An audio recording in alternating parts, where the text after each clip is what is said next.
Well, Game 3 of this 5-game road trip for the Edmonton Oilers sees them stop in the Steel City, and we're pleased to be joined by Bob Stauffer as he stops by for game keys ahead of game number 34, and its storylines aplenty, Bob. Yeah. Let's begin between the pipes. Jarry versus Skinner. Your thoughts heading into Well, tonight? first of all, it tells you something when that storyline takes away the narrative that's always been the storyline, McDavid versus Crosby, and to a lesser extent, Draisaitl versus Malkin. But obviously, a very compelling goaltending matchup. This will be Stuart Skinner's first appearance as a member of the Pittsburgh Penguins.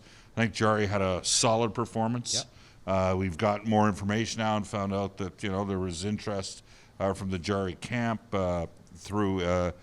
His agency to perhaps pursue an opportunity in Edmonton, so that was kind of interesting to find out. And I think you spent a lot of time with Stuart Skinner over the years, as well as Brett Kulak, and you got to give to get. And the Oilers had to make the numbers work financially, and I'm going to be intrigued to see how Jarry performs with a little bit different team here in Edmonton. And that is just the price you have to pay, especially with the GM as savvy as Kyle Dubas as well. For Stuart Skinner, of course, he played 197 games in Edmonton. Tristan Jarry, 307. Now, you talked about Brett Kulak. Yeah. Let's talk about Spencer Stastny. What you've seen from him so far, because right now he's slid into that Kulak-type role alongside Ty Emberson. Looks like he's been dependable, but let's focus in on Kulak versus Spencer. Well, Kulak, was very useful in last year's playoffs, especially early on when Edmonton had some injuries, and that's part of the reason why he played 23 minutes a game in the playoffs last year. And he could play in the top four. It was in the third pairing left shot D for the Oilers most of this season. I know, talking to his agency, which is Jerry Johansson Sports Corporation, that for Brett, he was looking for an opportunity to be a full-time top 4D. And I expect, as a pending UFA, I expect that Brett Kulak will probably get a 4 to 5 year deal in the $4 to $5 million a year range, which was going to be problematic for the Oilers, given the fact that they've already extended Wallman 7x7 and a 3-year extension at $4 million for Matthias Ekholm. So, Brett was a solid player. He never missed a game as an Oiler. That's incredible. 370 straight, 295 in the regular season. You kind of knew what you were going to get out of him. I think last year offensively was a little bit of an anomaly. He had a little bit more offensive juice than past seasons, but he was a solid two-way defender.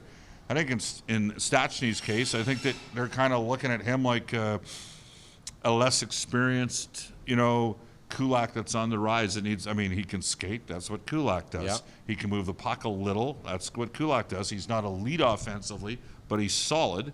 And, we've got a couple games to see what he can do, and I think he's been fine. So it really is, you have to look at the totality of the two deals to see how it worked out and why it came to be. And I understand why it happened. And I think that, as you've addressed before, we talked about this when the trade happened, we're looking at a scenario where you've got two guys that both came out of the U.S. National Development Program that did occasionally play together in terms of, Stastny and then Ty Emberson. And I think they both have a chance to grow in the Oilers organization as well. Well, Stastny has been solid. Kulak always dependable, but Quinn Hudson at the AHL level, he's been consistent. 16 goals on the campaign so far, 12 points and 8 goals over the course of his last 7 games. Yeah. He's earned this call-up with the Edmonton Oilers. He has, but I think for me, he's been a surprise that he's been this good offensively this fast. It's a little bit of an adjustment going to pro hockey. Now, maybe I shouldn't be surprised. He had a good year last year, 23 goals, 50 points at Boston University. That's a blue blood program. They've got real good players. His brother, Cole Hudson, might be the best player in NCAA hockey right now. He's a defenseman. Very similar in stature and playing. His other brother's pretty good, too. The one in Montreal, Lane Hudson, is pretty good, too. But, Quinn's going to get an opportunity here in the short term. And I think the Oilers, the one thing we've noticed is if Connor and Leon, Montreal did a good job against Connor the other night, just the way they tandem up, the combination of Matheson along with Dobson, two guys that could really skate on D. And the Oilers had some opportunities early, but kind of saw Montreal take the game over, but they had no push at all from their bottom 6. And so Hudson's going to get an opportunity to maybe provide them a little bit of secondary offense. Well, the Oilers are coming off their first regulation loss in the last 6 games. They're 4-1-1 during that stretch, and one player that always seems to bounce back after a loss, well, he's pretty good on almost every night, is Leon Draisaitl. Yeah. Tonight, game number 824, 1 point away from 1,000. So, you've been part of this for the last several years, Tony. the Oilers, until the game here in Pittsburgh last year, Edmonton had won the previous 7 games in a row and outscored Pittsburgh 37-9. And it's my theory that this is, there's a lot of teams and players that get up to play against Connor and Leon, but I think Connor and Leon, with the respect factor that they have for Sidney Crosby and Malkin, they get up to play Pittsburgh. And Pittsburgh is, they've always had offense as part of their identity in their organization, and they've also been lucky. They're lucky to get Mario Lemieux, and they were lucky to get Sidney Crosby, and Edmonton's been lucky. Edmonton was lucky to get Wayne Gretzky and lucky to get Connor McDavid and Leon Draisaitl. So I think this will be a fun matchup. Obviously, you know what else is interesting? Just look at the 2 power plays, number 1 versus number 3 power play in the National Hockey League.